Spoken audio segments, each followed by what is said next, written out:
gonna explode. My brain's gonna explode. There's something sinister afoot, absolutely.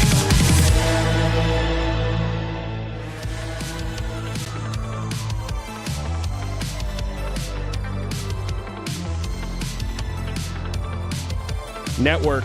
Make sure you're subscribed. Link in the description. Make sure you like the stream, even if you are watching retroactively. It helps out tremendously if you're listening on all audio platforms. Make sure you leave a review. Look who I got right next to me. Look who that is. Guys, those are cut out. Those aren't actual. That's not actually them, guys. Those are cutouts of the those are cutouts of it. Okay. But anyways, neither here nor there. All right, folks, we got a great show for you today. Obviously, we're going to be announcing the winner of the incredible giveaway that we are doing here over at Haymaker. A chance to go to the Mavs Lakers game on Sunday. Sit a couple rows up from the wood. The couple rows up from the wood. I have the biggest head in the room. The biggest head. Can we go back to the wide angle shot if possible? Somebody in the fucking chat just said I have the biggest head in the room. Okay. Yeah, I mean, cool. Whatever. You come into the show and that's the first thing you say. No, that's cool, I guess. Anyways, yeah, we're going to be announcing the winner of this giveaway. 2:15, Ben Skin will be joining us in the studio here in about, I don't know, whenever Tim Cato gets home, I guess. He'll be joining us via Zoom, and we're going to go over some of the GM stuff for the Dallas Mavericks. Obviously, that's a big thing for them this upcoming offseason. The biggest thing, the largest, the biggest, the largest. So we're going to be going over that here in a bit. So a lot to go over today, a lot to discuss, a very important show. So make sure you guys hit the like button, and we're going to get right into it. I'm very interested to talk more about this GM search because so many different directions it can go, and obviously it has huge implications. It'll tell us so much about the future of this franchise. So much. Okay? And before we fully get into it, just one quick little shameless plug here. Tomorrow will be the last day you can buy these. The Tank Commander Collection Fully Delusional .shop. So last day you can buy these is tomorrow. So get in there and buy them, folks. Get in there and buy them. There you go. Get them while they're hot. Let's start with this. Oh, okay. What a hilarious thing here. So the Washington Wizards, first time they've been in the news in about 2 months. Honestly, kind of forgot they were a franchise. I thought that they were a franchise in the league. First thing that they've had in the news in months is this April Fool's joke that they did yesterday, where this poor guy goes to half court, gets blindfolded, hit a half court shot, win $10,000. He comes up on the stage, boom, they're blindfolding him, great. He goes to shoot it, he misses it, and the crowd goes crazy to make it seem as though he's won $10,000. He obviously goes nuts. The 500 mascots, what the fuck? Why are there 500 mascots? I've actually always wondered this. What is the deal? Like, why is the Phoenix Suns gorilla at the Washington Wizards game? Why is the Detroit Tigers mascot there? I've actually always wondered that when all these mascots, do they have mascot meetings? Is there just like conventions? Were they was there a mascot convention in Washington, D.C. that night, and then they all kind of went to the game afterwards? I actually have never understood that. Somebody who knows more about mascots than me, please let me know. So anyways, everybody goes crazy, and people were very upset about this. So much so that the Wizards today had to release a public statement apologizing for this. We apologize for last night's April Fool's joke that left many wondering if we had misled a fan. The skit involving our mascot and other members of our performance team was scripted and intended to celebrate the day. All participants were in on the joke, but we missed the mark. Our fans are our priority, and we continue to be committed to providing a positive experience to all those who attended the game. Yeah. Duh. Did you guys not know that? Did you guys think that this wasn't a scripted bit? Here's the thing, and this always happens with like the, here's the thing, right? Here's the thing, right? That is very liberal. Here's the thing, right? Whenever you see these like halftime things, oh my God, he just proposed to her and she said no, and then, the mascot dumped nacho cheese on this other fan. Here's the thing. Always know this, and this is true for like commercials. Whenever you watch a commercial and it's like, unscripted commercial, and they go up to him, hey, how much did you spend on, do you know how much you spent on subscriptions this month? I have no idea. Rocket Mortgage just told me I spent $150 on subscriptions. What? That's crazy. Download the app, I guess. Here's the thing. 0 brands. He's wearing a sweatshirt with 0 brand on it. No hat. No branding anywhere in sight. That's a plant.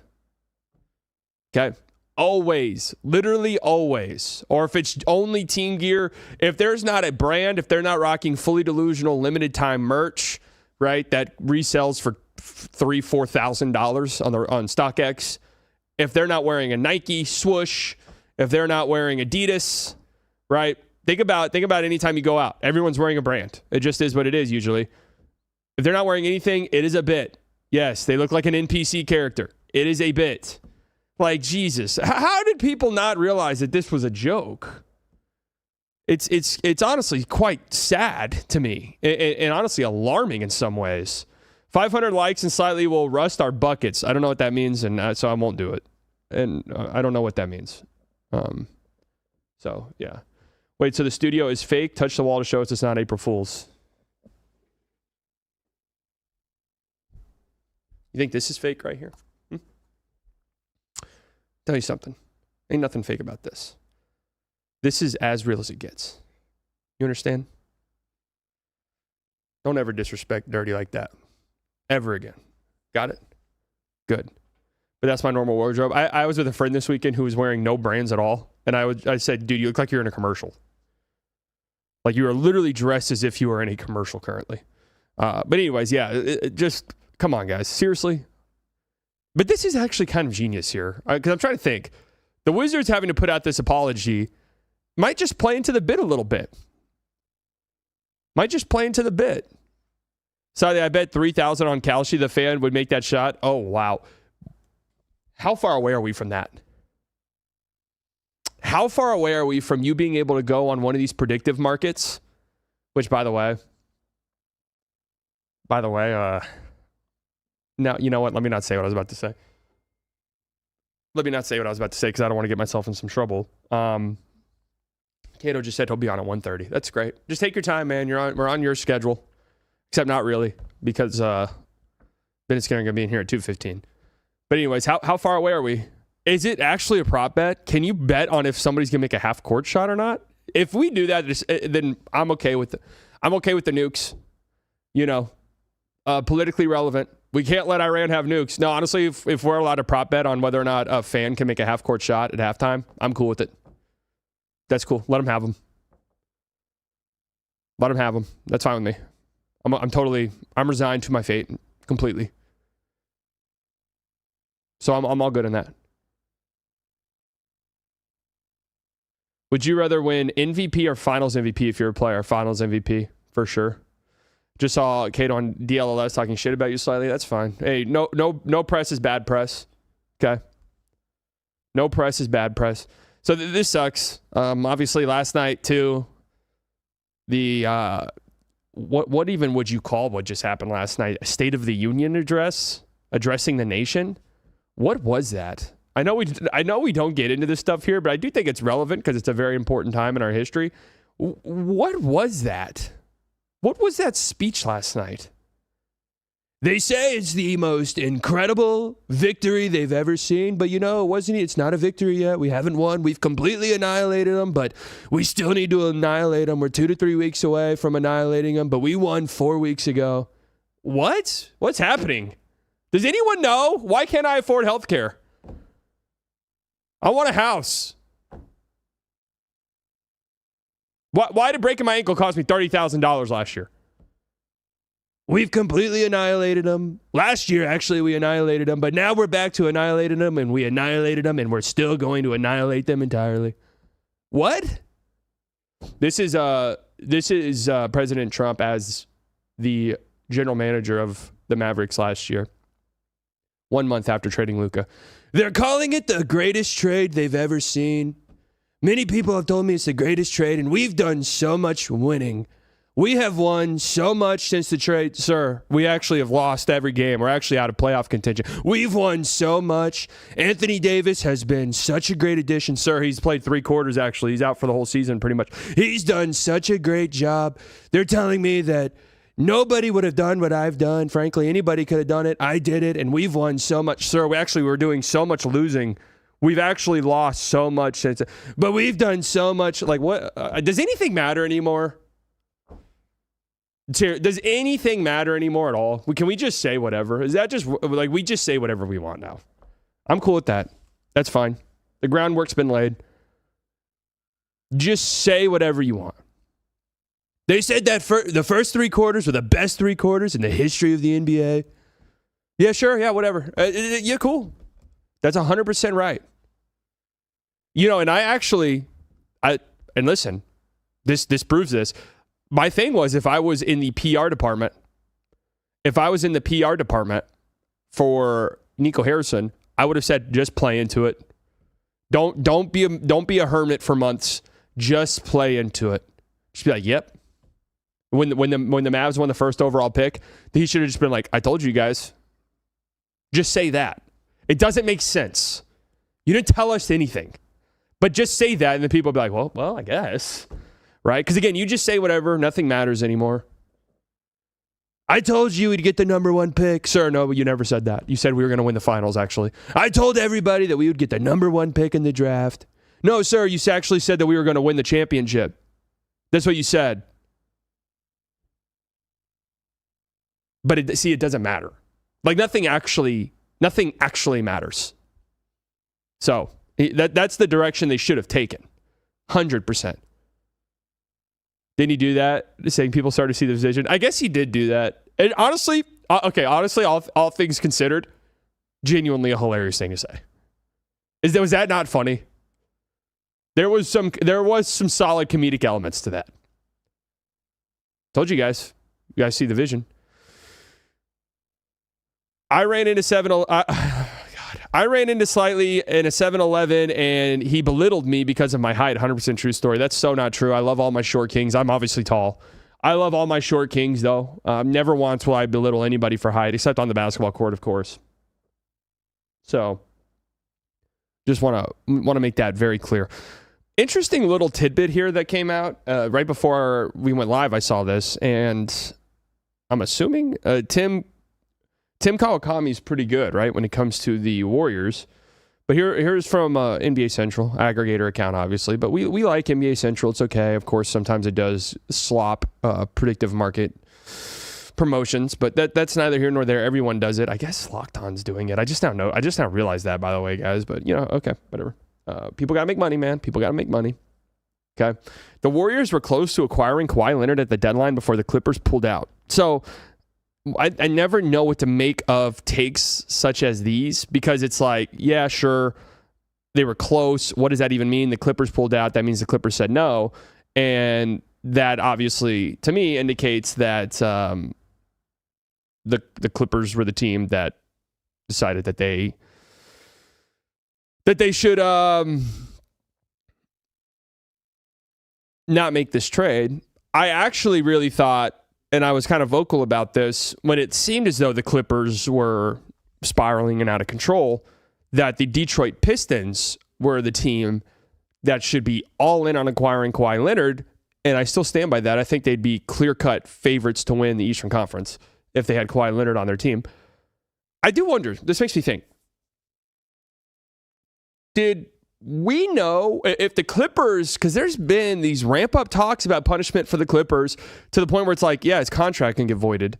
That as a punishment does not make any sense to me, because if Kawhi's contract gets voided and he's able to just sign anywhere, and part of the reporting on that was like he could go to the Lakers then and for their salary. It's like, so Kawhi just doesn't get punished at all? His contract gets voided and then he gets to go to a better team and then get a big contract anyways? How does that make any sense at all, right? Makes no sense.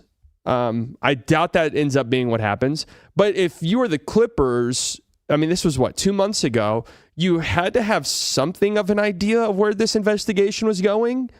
And if you kind of thought, hey, us just completely and totally losing Kawhi, the contract getting voided or whatever the case may be, that happening is 100% on the table. Why wouldn't you have traded him? Right? Unless maybe there was some, like, you're not allowed to. During this investigation, you're not allowed to trade him. It'd be a void suspension, no? Or he has to pay back some money? Yeah, I don't know. I don't know. I don't know. I'd have to imagine it's some type of punishment for Kawhi, right? Because he's a party in this. He's aware of it. I don't know. Apparently, you can't punish the player. Historically, the player still gets paid. But apparently, based off of what? Man, I think, has player empowerment gone too far? I was listening to Bill Simmons' podcast with, who is it? Chuck, I forgot his last name. Kind of an insane episode of our boy Bill's, the greatest of all time, Bill Simmons, future guest on this show, 100%. Kind of insane, some of the stuff they're saying. But that's when Chuck comes on, that's what they do. They sort of bounce ideas off. No, not Chuck Liddell. They bounce ideas off each other, and the ideas get progressively more. No, not Chuck Norris, rest in peace. Walker, Texas Ranger. Done so much for this Metroplex. Chuck Klosterman, yeah. Chuck Norris actually did so much for the DFW Metroplex. Rest in peace to him. Think about how safe Chuck. Think about it in the 90s. You're a criminal gang in the 1990s that only knows karate. For some reason, you have access to automatic weapons, and you use those automatic weapons to murder people. Yet Chuck Norris shows up. Walker, Texas Ranger shows up, and immediately, for some reason, you decide to ditch your automatic weapons, your Uzis. You ditch them and then get into a karate fight with Chuck Norris, and you lose. And he keeps the city safe that way. Think about how safe this Metroplex was. And look at where it is now without him. It's a complete and total war zone. Complete and total war zone. Name 2 movies with Chuck Norris. Walker, Texas Ranger, the movie, and Walker, Texas Ranger, the movie 2. So there you go. Anyways, they were bouncing ideas off of each other. And we're kind of derailing here, but it's fine. They started talking about ABS, baseball, the ability to challenge balls and strikes. You find out. I think it's been fantastic, and I think the NBA needs to take some notes here on how they do it. There actually is something fun to be had here, where it's obviously different because they have it's technology. They have the strike zones. It's just boom, we go to it. Yeah, the machine says it's a strike. Boom, 10 seconds. But a world where you could do the ABS, the challenges, and I've long believed this, that in the NBA challenge system is completely broken. It's horrible. Nobody actually likes it, right? I feel as though 15, 20 seconds, that really should be all it takes to overturn. And when they show the replay of some of these calls that are being challenged, you see it within 1 second. They have access to the AC 130 angle. Give us that. Boom, 1 second. Oh, yeah, he was standing out of bounds. Oh, yeah, he got raked across the arm. Or, oh, yeah, he clearly touched that out of bounds. Whatever the case may be, give it 10 seconds. We all look at the monitor, and then the refs go, yep, call's overturned. And the crowd goes, yeah. Instead, you sit there for 4 minutes. The crew goes out on the floor with a T-shirt cannon. They're shooting it into the crowd. One of them accidentally misaims, shoots somebody in the face who's on the 4th row. Horrible, tragic event for that family that was just trying to enjoy their night. Beer spilt everywhere. $25 down the drain. And we still have to wait 3 minutes. It's so outdated and lame. I actually am a proponent of getting the challenge system in the NBA the way it is right now out of the game. It's horrible. It sucks for the flow of the game. We hate it. Unless there is a similar ABS style system where it can be a quick 10 to 20, 30 second thing. Even when they have this new ball hawk technology thing where they can see They track the trajectory of the ball. Yes, that was a goaltend. Or yes, that was still over the basket, right? That's offensive basket interference. It should take 10 seconds. And yet they're still looking at it. Yeah, show that again. It does show it. It does show it hit the backboard. Show it to me 3 more times. It does. Show it to me 5 more times. What are we doing? Horrible. Get rid of it. But I will say this about ABS, because they were talking about it on the podcast. And one of the things with the ABS, the question is it just going to become this, we're just going to have this fixed strike zone permanently? No. I think this should be where it stops, personally. The human element to officiating in a human game, I think, is important. I know it frustrates us. I know it makes us angry, but it is important. And I think, it's a little bit different in stuff like tennis and baseball, where there is like a fixed, very fixed thing. If it hits the line, it's in. If it's out, it doesn't hit the line, it's out. Strike zone. If it's touching the strike zone, it's a strike. If it doesn't, it's a ball. Right? There's certain things in basketball you can do where it's like, yes, his foot was on the out of bounds line. He's out of bounds. Right? And hopefully soon we can have technology that lets us see that within 1 second. We don't have to sit here and fucking look at these plays for 5 minutes. Right? But the human element, I think, is actually important, especially in baseball, where a big skill for a player, a catcher, is framing balls and strikes. Like, it's a skill. It makes you better. It adds value to the game, right? So I like it, but I do like the fact that you have 2 challenges. It's fun. It really is. It's fun. It's quick. They're not playing around. I think it works. Meanwhile, I do not think that the NBA challenge system works at all. Ball don't lie. Player-initiated challenge, a 3-point shot from anyone beyond the 3-point line. Players clear out like a technical free throw. Get the ball, call they wanted, miss, loss of possession. Okay. Okay, sure. Yeah. No, I framing from outside the strike zone into the strike zone is bullcrap. Why though? That's part of the game. It's the fun aspect. Again, maybe my viewpoint on this is a little bit slanted because I did grow up playing baseball and I was a catcher, right? I was a catcher. So I recognize this. I recognize the art. This is something they train. This is something they practice. Like, it's part of the fun experience. If you have a catcher who's very good at this, it's immensely valuable to your team. If you have a catcher who's horrible at it, it's a detraction for your team. I like it. It's fun. It's similar to that basketball where it's like, hey, you have a defender who's just kind of mastered the art of knowing when they can be handsy and not. Valuable. I love it. A liberal saying he was a catcher makes sense. Don't know if you've ever played baseball, but I don't think it makes a lot of sense, actually.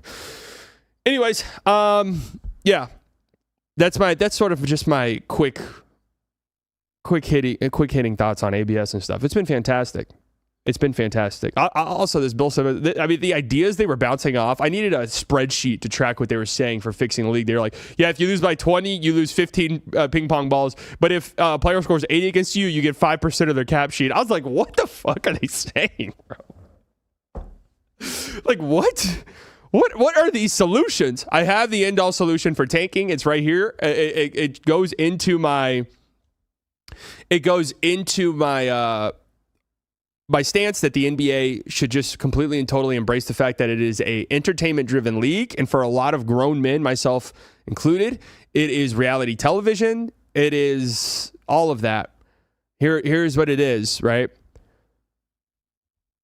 Stop at the All-Star break. We can do at the All-Star break. All-Star break. Maybe even a little bit earlier, okay? Maybe even a little bit earlier. You go record by record. The worst team in the league, you look at them, you say, all right, pick which pick you want. That's what you get. As the worst team in the league, you get to pick what team do you want your pick to be attached to for the rest of the season. There you go. There's the incredible solution I have. Play into the drama. Play into it. Now we get these rivalries. Oh my God, the Kings took the Nets pick. How hilarious is that?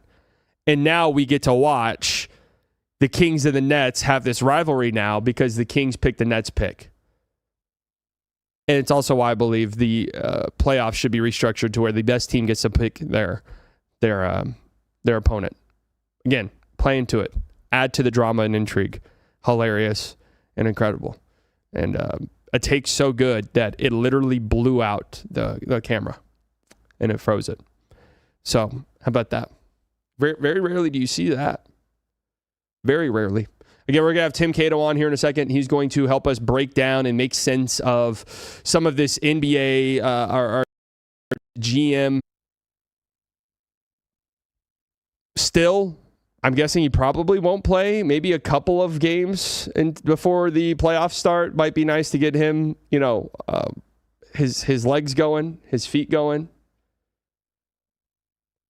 That might be worth it a little bit for Cade. As if you guys missed it, I said Cade Cunningham might get a couple games before the start of the season. But anyways, what would make you more excited? The Mavs landing the first overall pick in the draft, or them hiring Presti Stevens? Actually, fantastic question. Genuinely fantastic question.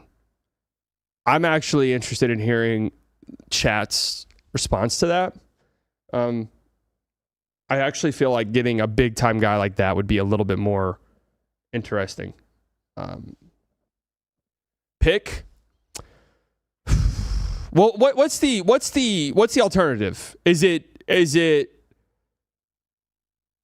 a pick and like a dog shit GM? Or is it a pick and a is it a GM and like the 10th pick? 6th pick? Kid is the GM. Yeah, give me Stevens and Presti. Give me Stevens and Presti over Kid GM in the first pick. Cato's here. All right. Bring him on in.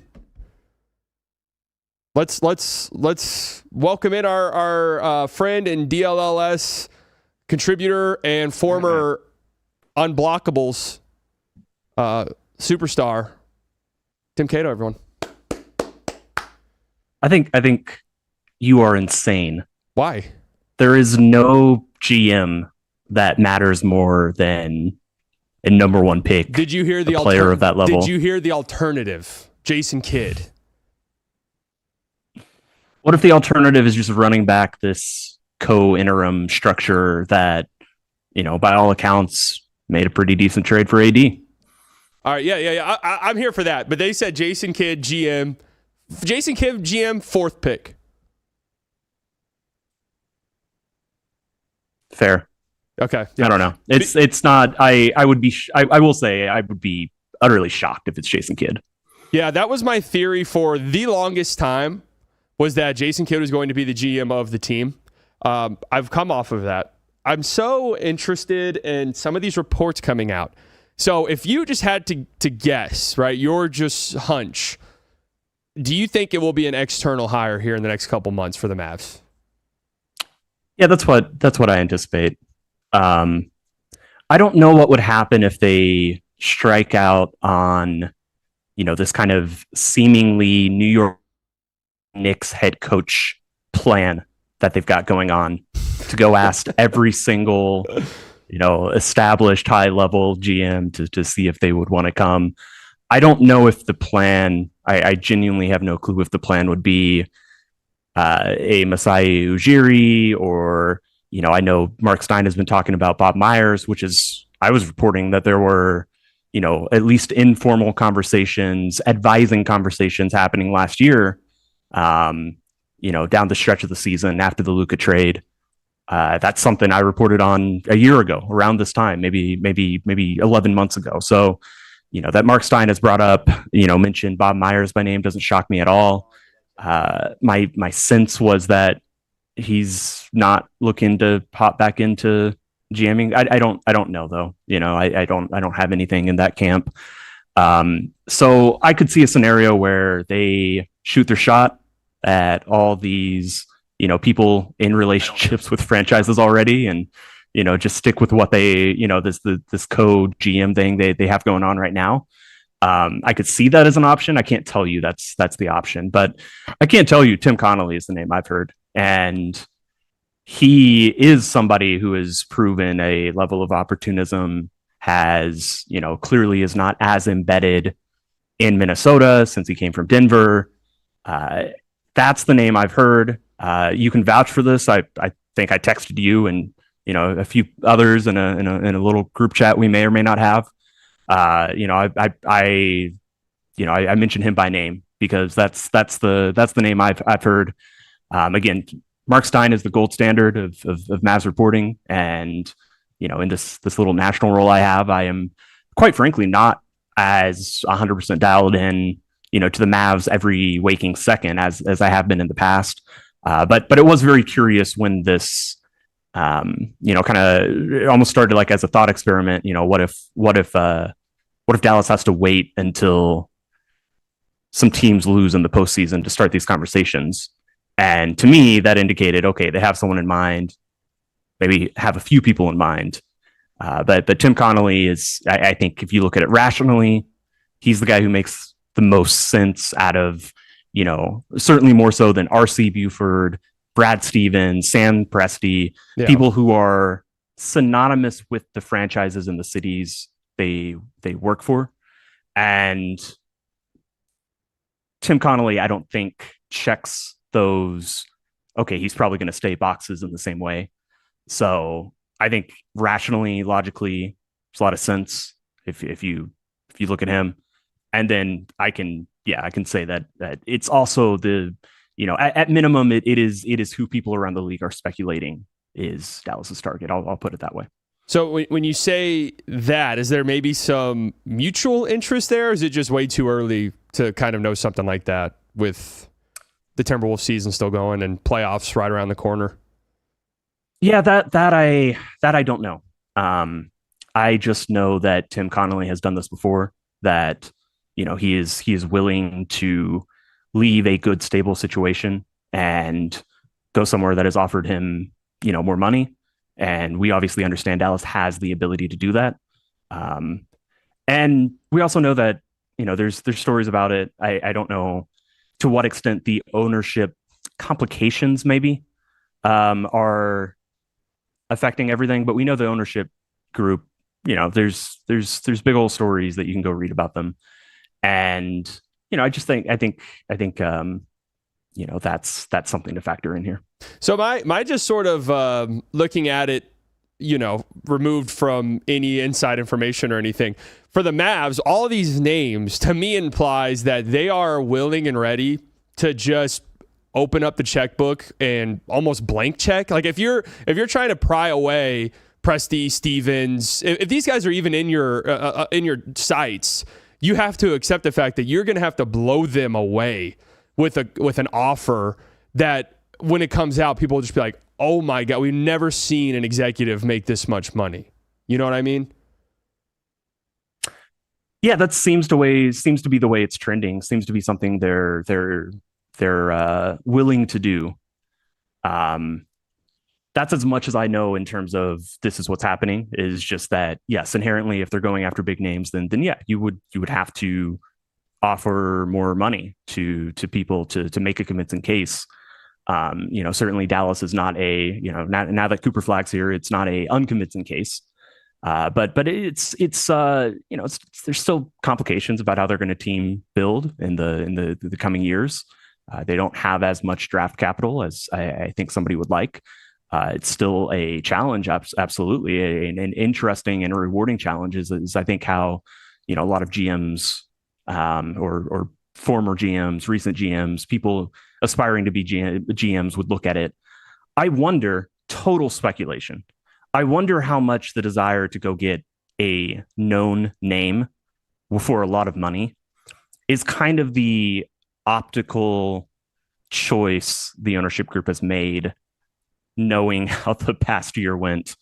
Kind of the idea that maybe the co-GM structure, interim, Matt Riccardi and Michael Finley, maybe the most important thing is just to go get somebody that Mavs fans have heard of, almost as an apology. But that's reckless speculation. I'm just speculating. That could be true, and it could also be true that it's still far and away the logical choice to go get the best person on the market if you're willing to pay up. I'm sure these decisions have lots of reasoning and lots of incentives behind them. But yeah, that's what I've heard in terms of the speculation and in terms of, looking around the league, looking at established general managers and, wondering if, when, how, which Dallas logistically, realistically could target. What do you have any inside knowledge of what is so you have Patrick Dumont. Who does he listen to? Because there's so many, especially in something like this. I wonder who's in there.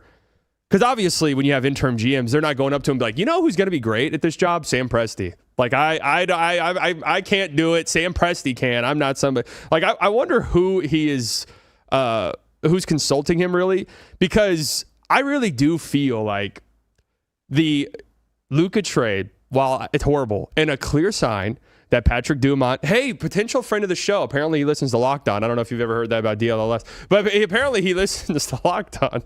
I wonder, the Luka trade, it was clearly shown that Dumont's not hands-on, because no hands-on owner would have allowed that, right? Clearly. Right. And it makes me a little, if I have to just huff copium as much as possible, because that's really all Mavs fans have now, he's shown a willingness to just say, hey, we're going to let basketball people handle this stuff. So it makes me somewhat excited that they're like, yeah, just go get Presti, go get, whoever. But I wonder who it is that's helping him right now. Yeah, and to your point, Patrick Dumont went, I think it was early March last year, and he went to the real estate conference, and it came out a week later. I even reported this somewhere at some point, but someone on the Mavs, texted me something to the effect of, go listen to his comments, and then go listen to the comments Nico made right after. And it's so obvious, so much of what he was, confidently espousing was still within Nico's logic and Nico's, defense of the trade. I do think, to Patrick Dumont's credit, he has, invested much more deeply and, with his time and in understanding the Mavericks and understanding the NBA. Mark Cuban has come on DLS and talked about that, how, he has done his best to get Patrick Dumont up to speed about analytics. He said that on DLS's show, I think, last August when we had him on. And I don't think Mark Cuban is the primary voice or, in the room right now. I don't think that's who he's listening to. Quite frankly, I don't know who he's listening to, but Bob Myers, we mentioned Bob Myers. I mentioned how, around this time a year ago, I talked about how there had been at least informal conversations, I had been told, between those two. Would it shock me if that's still happening? If that was kind of what I reported last year is that Bob Myers was this big visible name, not currently tied to a team, or at least not directly. And, maybe, I think there even was a denial on that. But again, I don't know how much, if you're working for an advisor group, that type of, that type of conversation would be admissible. I get it, but I heard pretty confidently that was somebody that, Patrick Dumont had gone to just as a sounding board, which very clearly we have come to understand is probably pretty important for, his ownership making the right choices about what to do. And to your point, the idea that, getting a big name GM in the room that just is, handed the keys and, makes it, these decisions don't have to run through Patrick Dumont, or they run through, but he feels like he can trust what is coming to him and being pitched to him, after very famously now not trusting what came to him was pitched to him 14 months ago. I think that all aligns in a coherent, logical worldview. But again, some decent. I think I labeled what I know and what I am sharing from people who I've talked to. If I did not label it that way, and a lot of this answer I think was not labeled that way, I'm just speculating here. So no, it's fantastic. And you mentioned, and I've seen people say, what is the pitch for the Mavs, I mean, you really just kind of described it. You have a deep pocket, and we don't have to talk about the ethical side of their pockets, right? But the deep pockets of the ownership group combined with, hey, maybe we just let you do whatever you want and we're willing to spend money. That is, for any of these guys, like, that is kind of a dream scenario, really. And yeah, you kind of mentioned earlier the Timberwolves ownership group and how kind of a shit show it is. Like, we don't know what's in store for them. It could easily be, hey, we're a couple months, regardless of what happens in the playoffs, of having to trade away guys to get under certain tax stuff. And that's not a very fun place for any GM to be. But I do wonder, because part of some of the stuff Stein said too is that kind of the idea in the organization right now is they want Kidd to still be here and they want whoever they bring in to still work with Kidd. I wonder how tied they are to that, or if that's just sort of something being said currently just to be like, hey guys, let's make it to the end of the season. Kidd, we love you. We want you to be here forever. Because, if I'm being brought into a team like this and I'm Tim Connolly or I'm Sam Presti or Brad Stevens and I have this track record, I want my guy as the head coach. So I do want, just thinking out loud, I'm not, I don't know if you have any information on this or not, but I do wonder how much of that, how tied and committed they are to that. Because I think it might hinder them in their search if they are, that has to be a thing for them. Yeah, I was on DLLS last hour, popped into the studio, and Bobby was kind of saying something similar. And I agree that Bobby, Bobby, I know your mortal enemies. Stealing is that the latest? Yeah. I agree that it would seem, if they're, biggest game hunting, that committing to the head coach seems like it could be limiting. I do believe that they are fairly committed to Jason Kidd as head coach. They extended him. He's under contract. And my sense or my belief is that they like him, is that they think he is good at what he does. The flip side of this, and I was listening to Zach Lowe a little bit before the DLS show this morning, and he brought up two questions that I thought were very interesting. Does Jason Kidd see a path to a GM role in Dallas? What does Jason Kidd want? And we've got to remember that, when Jason Kidd and Nico came here in 2021, my understanding of the first couple seasons was that, it was a power dynamic that swung Jay Kidd's way. And he had a bigger voice in the room. To what extent, I don't know if there's any way to put a percentage or a measurement on it. Obviously a lot of it was, who does Mark Cuban listen to?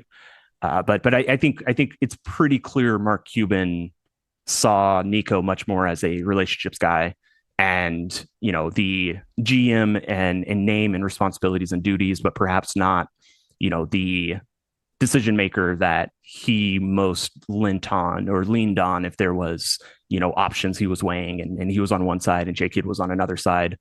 And with all that said, once the new ownership group came in and Nico really pitched the deadline trades that sent them to the finals as, this is my responsibility. I am the driving reason behind this. And I'm not even saying that's like a bad thing to do. I think everybody should be their own, advocate. But it's very clear that in that process, Nico had a larger voice in the room. Not even getting to a, who decided to do the Luka trade, but clearly that was Nico's idea first, and he drove it, and he was the one who had the ownerships, the new ownerships, the Adelson family, Dumont. He was the one that they were most listening to. That is my understanding of the power dynamics since Nico and Jason came in.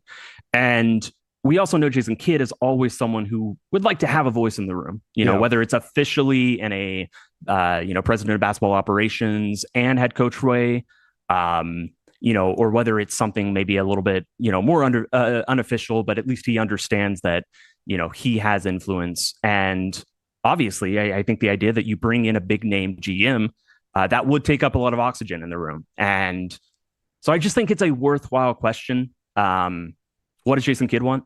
Where does he want to be? I think those are good questions to ask.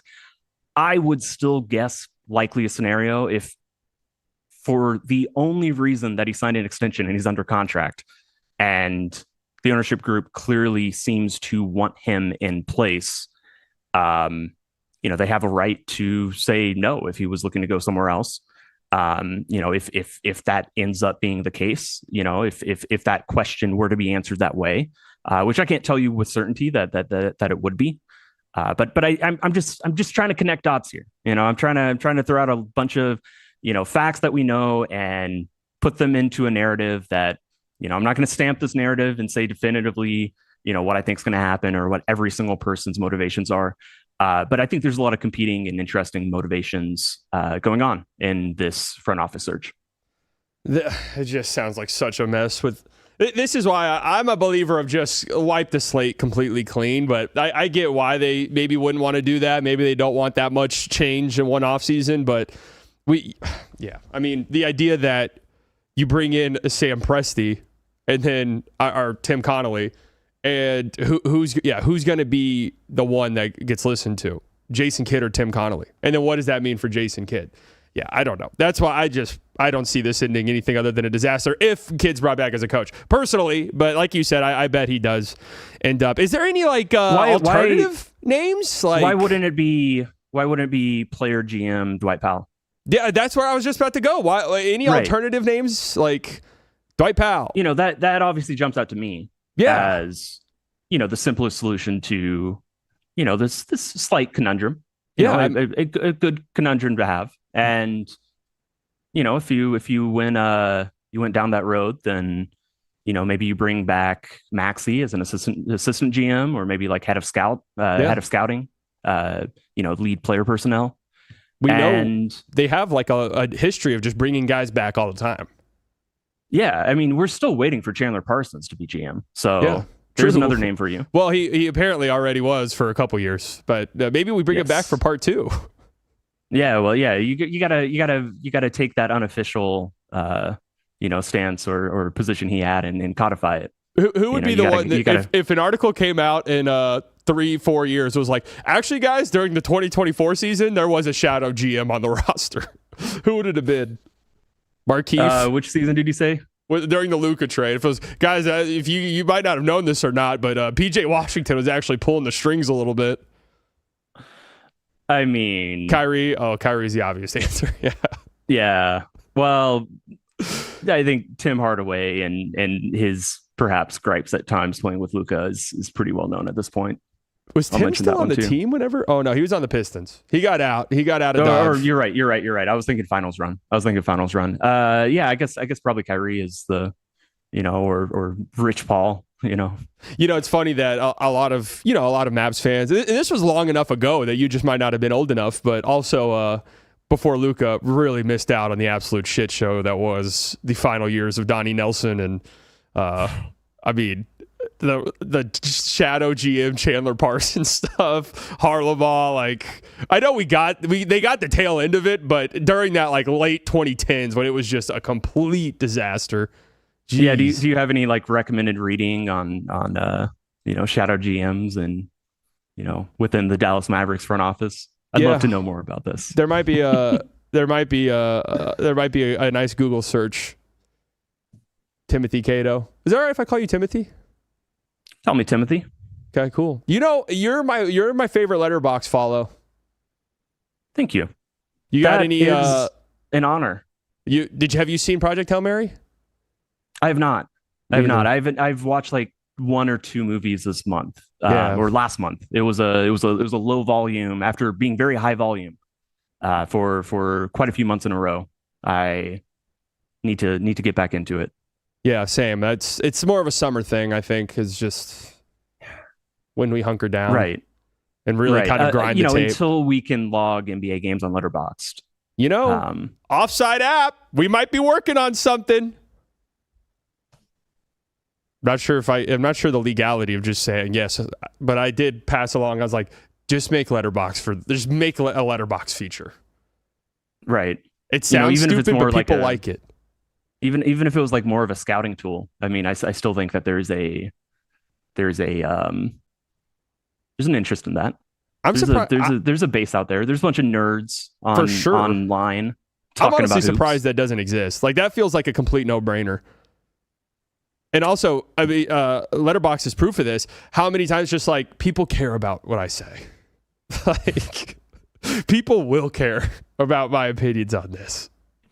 Yeah. It's for me, it's almost like a, I do a lot of my reviews are the short, quippy, quick thoughts ones, but every once in a while, it's like it feels like a little bit of a creative outlet. So, yeah, no, absolutely. Yeah, it's like my Boxed job Out. is writing after all. That's a great name, Boxed Out. But like that might be cutting it a little too close to the. You gave Sicario a 5. I like that. I'm looking at your top 4. What's Tampopo? Oh my god, it's so good. It's they call it a ramen western because it's you've heard of spaghetti western. Yeah. It's very much like a homage to westerns, but also kind of Italian westerns, which were obviously an homage to American westerns, and it's a great movie. It's a great movie. Wow, that looks it. I'm gonna have to put this on the watch list. Yeah, you got to check it out. It's deeply funny. It's a little weird, and it's really just a delightful watch. You actually texted me last year about my watch list and that we needed to improve it because I think it was after I logged. What was the name of it? It was some Netflix movie. It was wasn't it the War of the Worlds? No. That one was must see. Did you ever watch that? I didn't. I came around on it. I realized I should have watched it for like kind of in the. I've never seen The Room, but that's the famous example of you go to it's so bad it's good. Well, the thing is The Room has this like charm about it, whereas War of the World is actually just like probably the worst worst movie ever. There's nothing redeeming about it really. So I don't know if I'd recommend it. No, it was what's the name of the Split? Or it was some stupid ass Netflix movie last year. Straw. I logged it, and then Tim immediately texted me. He goes, "Hey, we gotta get some better movies on your watch list." Okay, well, not to sell myself way too arrogantly high, but yeah, check out which ones I've got 5 stars on, man. See, I will. I want to watch certainly this. enjoy. Yeah, I'll for sure endorse all of those. Awesome. Yeah, make sure you guys follow, subscribe to, what is their thing? Subscribe to Tim Cato on Letterboxd if you're over there. Well, I mean, what a great thing. What a great thing. Yeah, you can. I don't promote it, but at the same time, if you want to follow me because you know who I am, I'm not stopping anyone. It's by fun. all It's means, fun. Yeah, exactly. It's fun. It's just fun to do and to see people's opinions on movies and just be like, what? They give this a 3.5 instead of a 4? Yeah, or that one friend who logs like 3 or 4 movies in one day, and it's like, oh man, I probably should text them. They might be going through something. That was me during my broken ankle saga, where I was just like, yep, I guess we'll just watch another one because there's nothing else to do. Well, anyways, thank you for coming on. Great talking to you. Thank you for your very helpful insight. And any plugs? I would like to plug one story I did last week. It's on alldls.com right now, and not behind a paywall. It's in front of the paywall. Not everyone in the NBA loves the 82 game season. We asked them why. And I just talked to a bunch of people within the NBA about, I basically pitched them on a hypothetical 62 game season. Everybody in the piece acknowledged that any shortened season ideas are a non-starter within the league office. Some of them just entertained, the hypothetical. Some of them advocated for it a little bit harder and at least think the NBA should look into it, consider it, more than they're doing right now. And there's also a lot of reasons why they feel 62 games, 72 games, some level of a shortened season would be the best, most obvious solution to, some of the issues that are affecting the sport that we can't shut up about. Again, is it going to happen? Because money and, and revenue and growth and profits pretty much runs the corporate world we live in, and sports leagues are corporations. Yeah, probably not. Maybe not.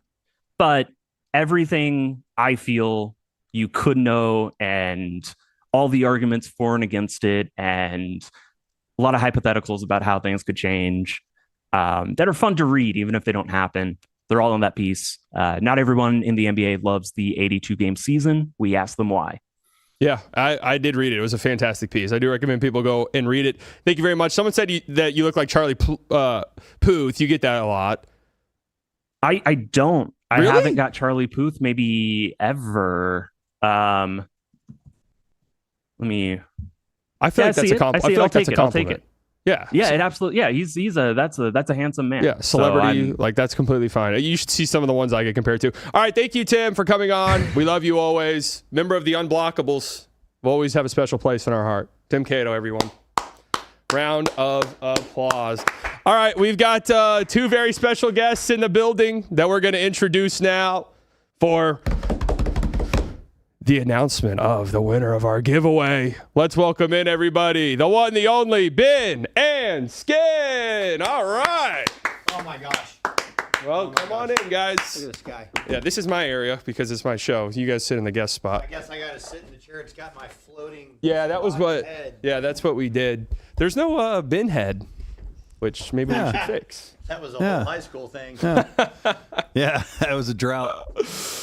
How's it going, guys? Hey, Thanks for coming on. dude, it's always a pleasure to be on with you. Yeah. I don't know. This is my first time ever. Is First time on the Slightly Biased show. That's right. Huge fan of yours. Thank you. I think you're one of the greatest, one of the all-time Thanks. greats. And you were doing comparisons because you were talking about who he looks like. You kind of have the Jesus thing. Yeah, I've been told that. I do get called softball Jesus at the softball field. Softball Jesus. Yeah. Softball But there's also Jesus. some performance, things tied into that. Okay, got it. So Well, you got to go out there and walk on the water. And no, between, just a couple home runs, and it's like, geez. Okay, so it's not just the look. Right. It's like, damn, There's he's unstoppable. there's some power here that is not explainable naturally. He looks like young Lebowski to me. Yeah, I see get that Lebowski too. all the time. But young Lebowski. Yeah. I'll get tagged in about three or four of these a day. Actually, let me show you guys the one that I was tagged in yesterday because it was.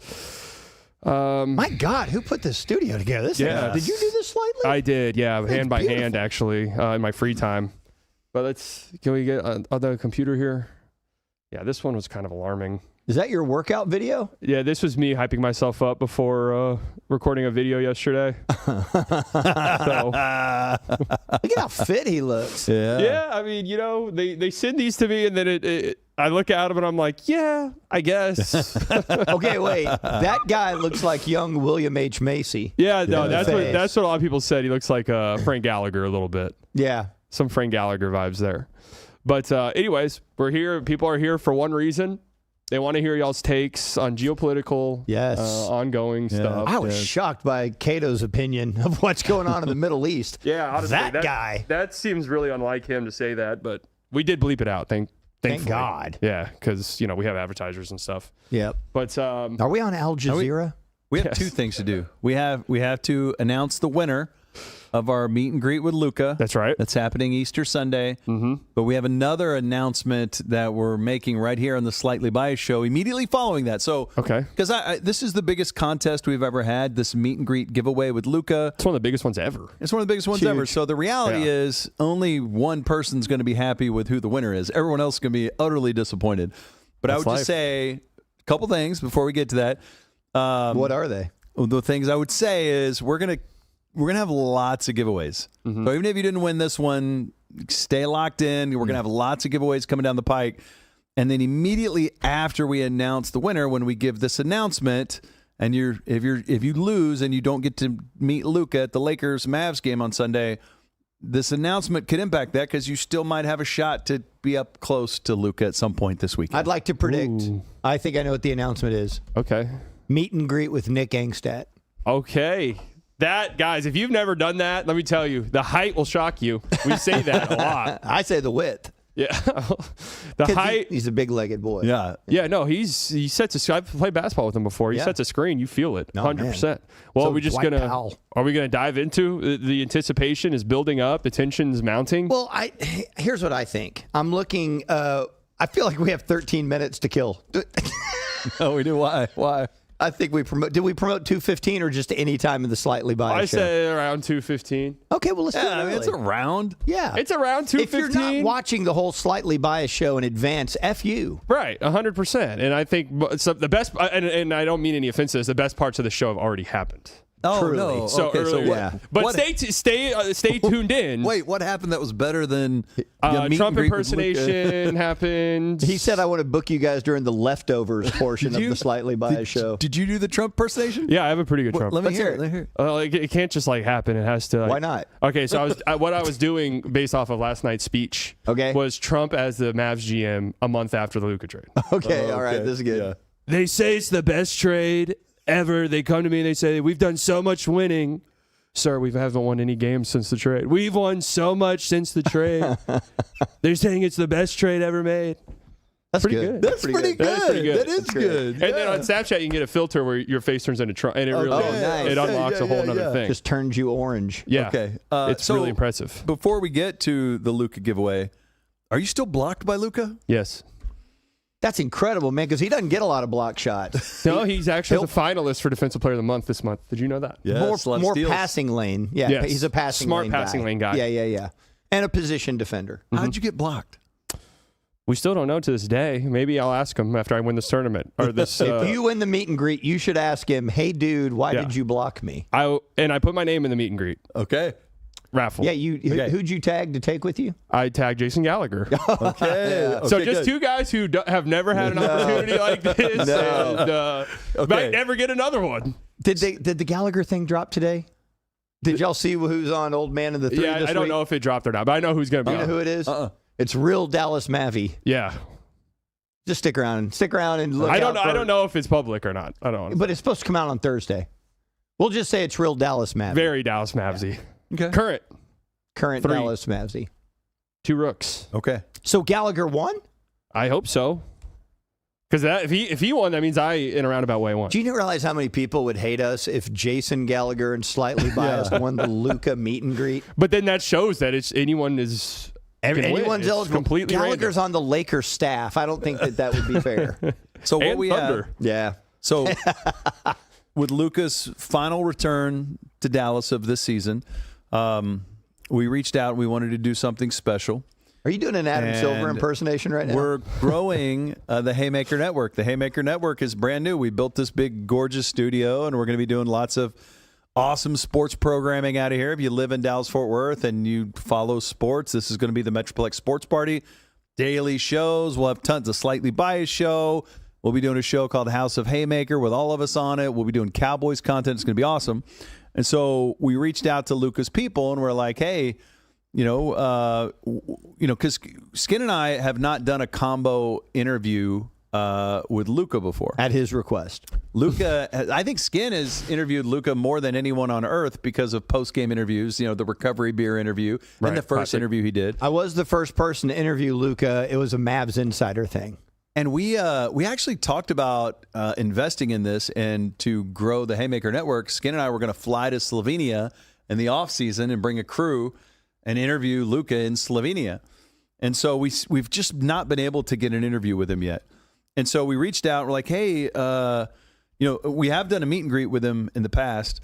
And so we're like, hey, when you guys are in town, could we maybe do a meet and greet? Or if you have time, maybe a Haymaker interview, or maybe we could do something fun. And Luka's people were like, yeah, we'd love this. And we were like, oh, which one? And they were like, all of it. Beautiful. And we were like, oh my God, this is incredible. So we have, yes, you'll get, we're about to give this away, 2 courtside tickets to go watch Lakers Mavs on Sunday. And these are those seats you sat in that are right behind Skin in the TV broadcast. Now, this will be this will be a national game on Sunday night. So you will not have your local broadcast sitting in front of you. You'll probably have like ESPN radio or something, but feel free to thump them in the head. Yeah, I mean, broadcasters love that sort of stuff. Yeah, I was doing that the whole game. The whole game, he was thumping me in the head. Right. And then I was doing this. Hey, let me get on the mic. Yeah, with his pizza fingers. Yeah. So we will be doing an interview with Luka. We'll have more information on that.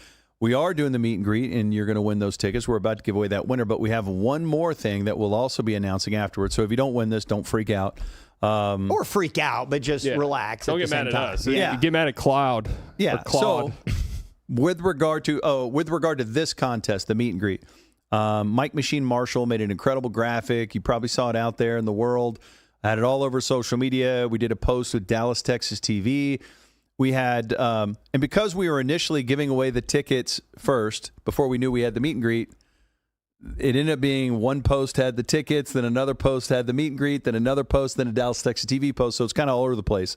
We used 12 robots to go in and look at all the data, and you had to copy somebody. You got to be following us, subscribe to us, all those things. And we were able to take all of the people who joined in on Dallas, Texas TV and the other posts on Twitter, on Facebook, on Instagram, all over the place, and we compiled them all. And those 12 robots ended up picking the winner, so we now can announce who the winner is, who's going to get to go to that game. Incredible. And who gets to meet Luka before the game. I'm told Luka's going to bring a couple Lakers jerseys. He'll autograph them, maybe a quick selfie. So are we going to announce it? Does he know? All right, thank you. It's me. No. No, Did you it's know not who you. the winner is? I don't Not know who the you. winner is. I am in the competition. It's not him. Well, how do you know that? You're not a part of the robot committee. We talked to the robots.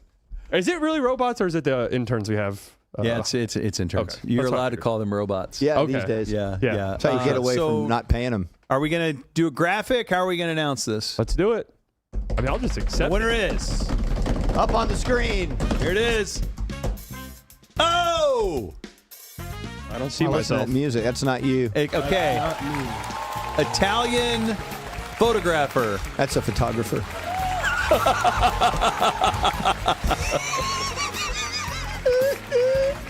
An Italian photographer. Wait. Okay. Is that live? Oh, okay. Never mind. You guys did a whole presentation for this guy. Oh, there he is! What's up? This was clearly rigged I against can't believe me. I'm here. This was clearly rigged against me.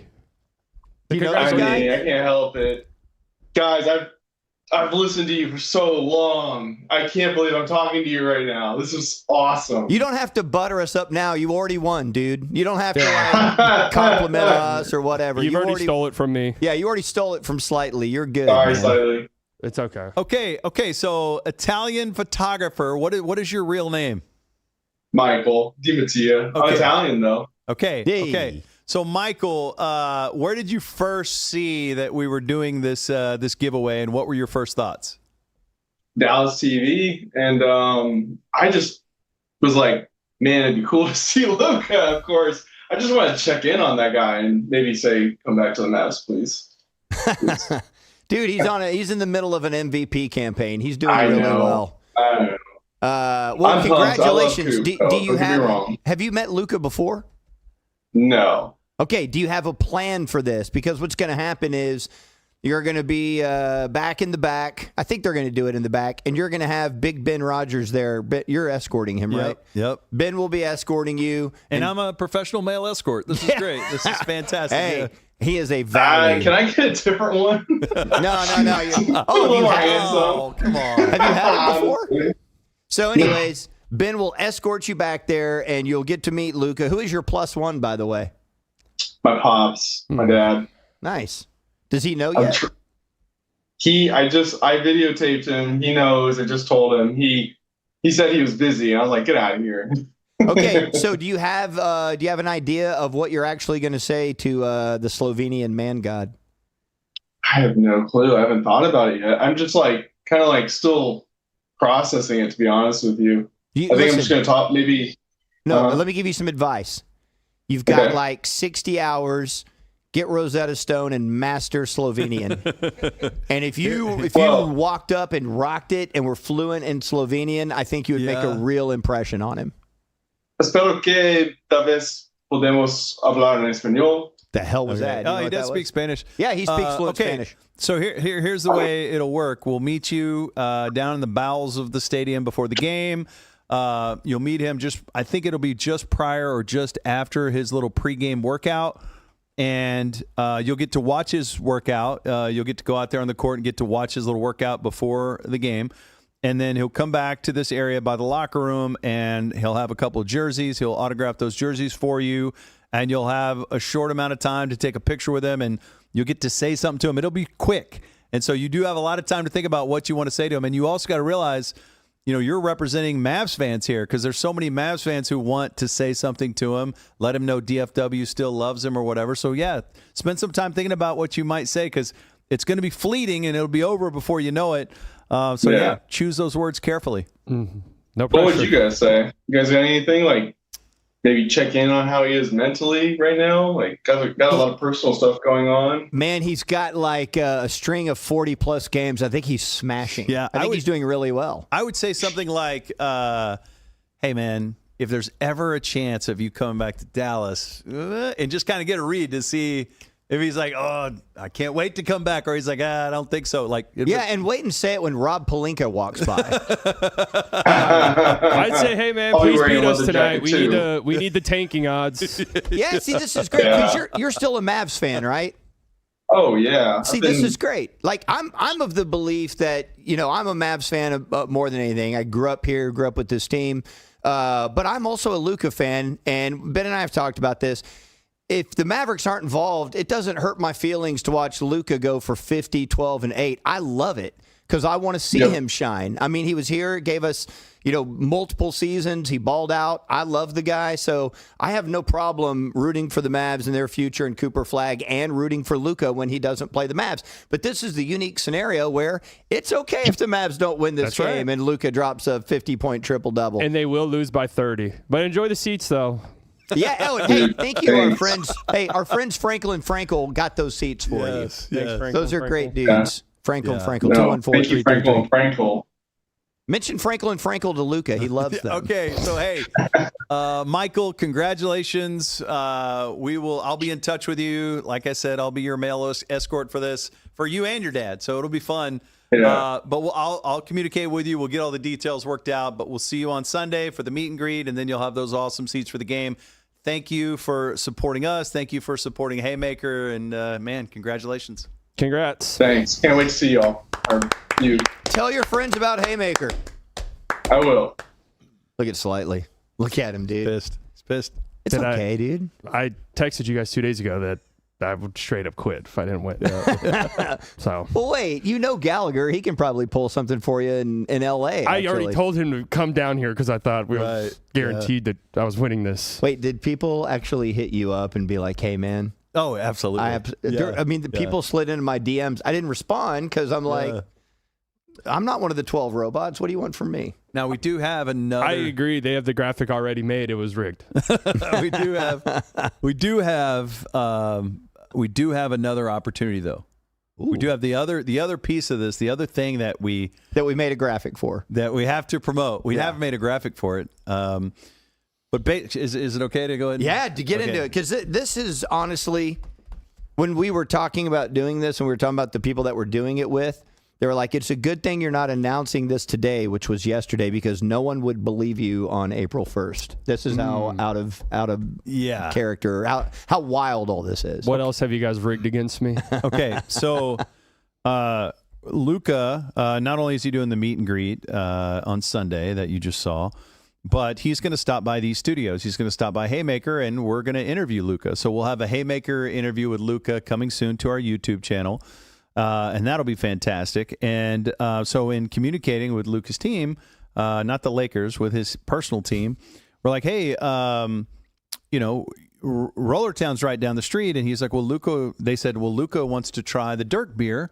The Big German, which Dirk is an investor in Rollertown. Rollertown has the beer that celebrates Dirk. It's called the Big German. What's the tagline? Minimal hops with a smooth finish. And let me tell you something. There's few experiences that are better than having a post-game Big German with that guy right there, right? Because the chop shop right there, walking distance, carries the Big German on tap. So I've drank some Big Germans with slightly bias before. Okay. So we're like, well, Haymaker is right down the street from Rollertown, so we could just slip over to Rollertown. Do you think Luka would want to go drink a Big German there? And they were like, sure. Luka will come by Rollertown after going to Haymaker. So we reached out to Dale over at Rollertown. We're like, hey, what's going on at Rollertown on Saturday? He's like, well, there's a huge cornhole tournament. So we reached back out to Luka's folks and we were like, hey, would Luka want to play cornhole? And they're like, sure, that'd be great. It's an off day, so why not? He'll play cornhole. And so we're like, well, who would he want to play cornhole against? And they're like, well, he loves Dak Prescott. He loves Dak. He's one of his favorite athletes. He is his favorite football player. Apparently, Luka brings up Dak in these interviews all the time. So we reached out to Dak Prescott, and we're like, hey, would you like to play Luka in cornhole at Rollertown? And Dak was like, of course. I love Luka. I would love to do that. And so the way this all came together is we've turned it into a big Luka celebration at Rollertown. And so if you want to let Luka know that you love him, that DFW still has his back, and that we're all cheering for him to go win MVP, on Saturday at Rollertown around 4 o'clock, we're going to arrive there with both Luka and Dak. They will square off in the Cornhole World Championship of the World. It'll be one game. Those two guys, winner takes all. And it'll be an opportunity for DFW to go to Rollertown in Frisco on Main Street and show Luka love and support. And we'll probably raise a big glass and celebrate him. I'm sure there will be MVP chants. But so if you didn't win the meet and greet, that's okay. You can still come out to Rollertown on Saturday. It's supposed to be a rainy day, but I think right around that time, maybe the rain is going to dissipate a little bit. And we're going to have a cornhole showdown between Dak Prescott and Luka Doncic at Rollertown. And can I jump in there? Like, can I play the winner? I would be fine with you being in the crowd with everybody. I think that would be cool. He said, "Can I get the winner?" Being in the crowd? Can I get next Of supporters. Yeah, I think you should say. So I don't get to do the meet and greet, which we'll discuss the how serious that the no, it's been robot decided. process. It's been decided. Right, but we'll see how strongly you stand on that. The winner. I'm pretty confident that Right, but we'll we discuss showed it him off- on your yeah. show. We'll discuss it off screen. More though. off record. Okay. But I thought that this was where you guys were going, was that I would be involved in the tournament. We anticipate Because you'll this is be my there. show. It is. Yeah. It's his show, and Absolutely. which is why we want you there. Right. Standing next to Luka, maybe. I think that Or Dak. He did block you, so I don't know That's if true. that means that you're blocked like in That real was life some too. automated thing. I don't system. know. I don't That know. was, he doesn't run his social. Well, I mean, is he still blocked since Elon bought it, right? Who could even know? true. Who knows? we looked into it, and he's only blocked one person ever. So he only has one person blocked. That's actually great. if And that's his name true. is Nico Harrison. If he has me blocked and not Nico, then I'm just taking that as a personal That would be affront. funny. He was No. fine with Nico, but had a problem slightly. So this is huge, man. We are going to have Slightly in the crowd, watching with everyone as Dak Prescott takes on Luka Doncic in cornhole. We think that'll get going a little after 4 o'clock, and then I'm most excited about Luka trying the big German. Yeah, I am too. So I'm curious. Let me get your as a true analyst slightly. Okay. Who wins that cornhole showdown? Dak Prescott or Luka Doncic, and why? What's cornhole's thing in Slovenia? Is cornhole That's a an weird question. Is cornhole an American thing? You're right. Maybe I don't Dak, know. Maybe Dak has played cornhole and Dak Luka hasn't. definitely feels like he's good at cornhole. Oh, you think Dak's got him? Yes. Dak went to Mississippi State. Think about that. SEC, cornhole, feels intertwined. I think that if you watch Luka's shot making, he's Right. got amazing touch. That is Okay. true. He But makes so many trick Dak's a shots. quarterback, too. He's Yeah. got that feel. And I think he'll go overhand. Why don't you just throw I'm taking- bullets at it? I'm not reading that chat. That's disrespectful. Yeah. Oh, my God. Oh, No, Oh, it's- my God. No. What? Wow. Will Luka take a step back in cornhole? Oh. That might be that he hits crazy shots, but cornhole, you're just standing still tossing it. It might not be difficult enough. What for if him. he bumps Dak off and then Yeah, steps okay. back? That could be it. what if he is off to a slow start and he's not making any buckets, so he asks you to come out of the crowd and guard him, so you have to run at him, Right. and then he step Or back. somebody in the crowd starts talking shit to him. Yeah. That has to be what happens. You could run at him old goofy like Rudy Gobert, and that'll get him excited. I'll do that. You're right. If somebody talks trash to him, that will inspire him to go beat Dak. That's right. the trick. Let's trick Dak into talking trash to Luka. I've said for years that I would be the on payroll guy who travels with the team in the crowd. It's like, nice shot, Luka. You suck. I'll do that. What a great role that would be. Now, here's the other thing. If you can't make it out to Roller Town, we are going to have these guys mic'd up, and we will create content out of that. So even if you can't be there in person, you will get to see, what are we calling it? The Throwdown at Roller Town? Throwdown at Roller Town, baby. The Throwdown at Roller Town will be made into a YouTube video, so you'll be able to watch that right here exclusively on the Haymaker Network. I'm very excited about this. And, dude, I'm excited for you to get to see them from afar. I think it's going to be a really neat experience. We'll see how close or far it is. Yeah. I'm betting by the time it gets here, I'll be probably involved in the tournament in some way. There is a cornhole tournament going on, and I could see him being a late registrant just to get there on the turf and be near the action. All right, if you and Gallagher win the whole tournament that leads up to this, maybe we set it up to where Dak and Luka play you and Gallagher, but you have to win the tournament to get there. I've never played cornhole in any competitive setting. I like your chances. Okay. I really like your chances. All right. All I need is 24 hours. Did we flash up the amazing graphic? Do we have it, JD? I don't even know if we have it, but we have an amazing graphic for the Throwdown at Roller Town. Maybe we do. Maybe Throwdown at Roller Town. Here's the thing. I can't hear JD right now. Yeah. Oh, well, that's fantastic. Okay. All right, well, look on the internet because we will be putting all this on the internet. And Yvonne makes a good point as to why maybe I need to be in the main center stage. Is it safe for Slightly to be in the crowd? Might take attention away from Luka and Dak. That's true. It will take and you think about security. We don't want to hurt his feelings during his MVP run he's having. That's right. Yeah. Three huge stars. 3 huge stars being there simultaneously. That's incredible. Yeah. I'm feeling good about that. Well, before we leave, any thoughts on, I don't know, stuff? Oil? Yeah. I think that if you mix your oil with your gas, it'll be a perfect combination for your gas-powered weed eater. I saw this on Twitter, guys. If you're worried about gas prices, try to put water in it. Sometimes if you put water in your gas tank, it works, and you don't have to worry about the price of gas. This is an amazing show. So anyways, thank you guys for tuning in. We'll see you guys on Saturday. If you're in the DFW Metroplex, you need to be at Roller Town on Saturday, 4 p.m. There's no excuse not to. And I'll see you guys who are going to the Mavericks game. I'll see you guys Sunday whenever I'm sitting there. But congratulations to all the winners. Love you guys. See you guys next week. Bye-bye.